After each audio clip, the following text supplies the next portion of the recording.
फौजी अदालतुनि में आम शहरियुनि जे ट्रायल ख़िलाफ़ केस में सुप्रीम कोर्ट में दाख़िल दरख़्वास्तुनि ते ॿुधणी दौरान फुल कोर्ट जोड़ण जे मामले ते महफ़ूज़ कयल फ़ैसिलो अॼु ॿुधायो वेंदो। चीफ जस्टिस इमरता बंदयाल जी सरबराही में 6 रुकनी लार्जर बेंच केस जी ॿुधणी कंदी। बेंच में justice Ijazul Hasan, justice Munib Akhtar, justice Yahya Afridi, justice Mazahar Ali Akbar Naqvi ऐं जस्टिस आयशा मलिक शामिल।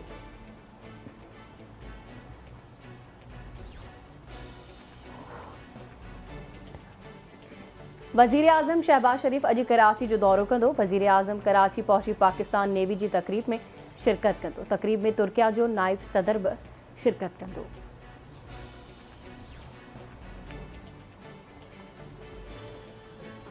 Army chief general Asim Munir सां जर्मन फ़ौज जे सरबराह जी मुलाक़ात दौरान गॾियल दिलचस्पी वारनि मामलनि तोड़े इलाइक़े जी सलामती जी सूरत हाल ते ॻाल्हियूं। ISPR मूजिबि लेफ्टिनेंट जनरल अमरीका जे अॻूणे सदर डोनाल्ड ट्रंप ते कैपिटल हिल हमले केस में फ़र्द जुर्म लागू। ट्रंप ते हुकूमत जे कमनि में मुदाख़लत करण जी कोशिश जो इल्ज़ाम। डोनाल्ड ट्रंप ते अमरीका खे धमकियूं ॾियण जो बि इल्ज़ाम मढ़ियो वियो। डोनाल्ड ट्रंप फ़र्द जुर्म खे 2024 जे सदारती चूंडनि में मुदाख़लत करार ॾेई छॾियो।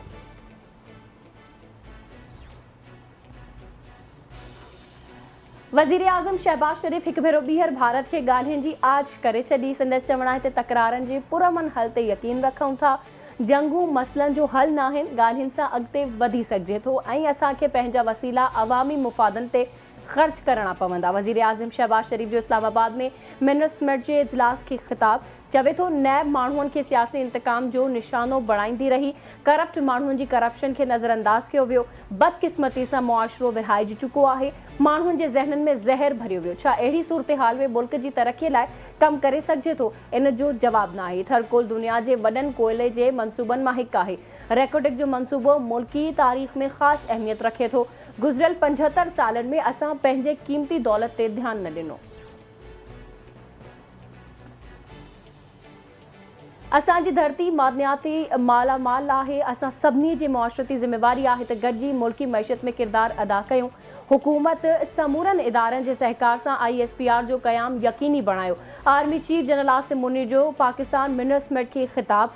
संदसि चवण आहे त अमन ऐं ख़ुशहालीअ जे रस्ते ते हलण ऐं इस्तेहकाम आहे। मादनियाती मनसूबा अवामी तरक़ीअ जो रस्तो आहिनि। परॾेही सीड़पकारनि खे दावत ॾियूं था त पाकिस्तान में लिकियल ख़ज़ानो दरियाफ़्त कनि।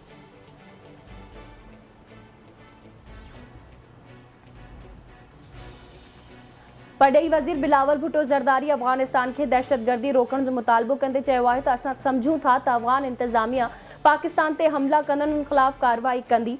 पाकिस्तान दहशतगर्दी जे मुक़ाबले लाइ अफ़गानिस्तान जी मदद करण लाइ तयारु आहे। जेकॾहिं कार्रवाई करण में नियत जो मसइलो आहे त इहा अलॻि ॻाल्हि आहे। अफ़गानिस्तान का दहशतगर्दी जे तनाज़ुर में पंहिंजे दिफ़ा लाइ आलमी कानून ते अमल कंदासीं। जेकॾहिं अफ़गान हुकूमत कार्रवाई नथी करे त अफ़गानिस्तान अंदरि असांजो हिकु एक्शन थी सघे थो, पर उहो असांजो पहिरियों ऑप्शन न हूंदो। नेटो पारां छॾियल हथियार ऐं ॿियो सामान दहशतगर्दनि वटि आहिनि।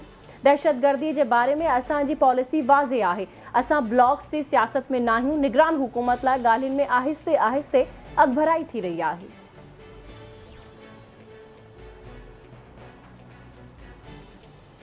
ऐं खानपुर वेझो खांगड़ जे भित किरण सबबि ॿारड़ो दॿिजी फ़ौत। घर जी भित किरण सबबि 7 वरियनि जो आरिफ शाह मलबे हेठां दॿिजी फ़ौत थियो।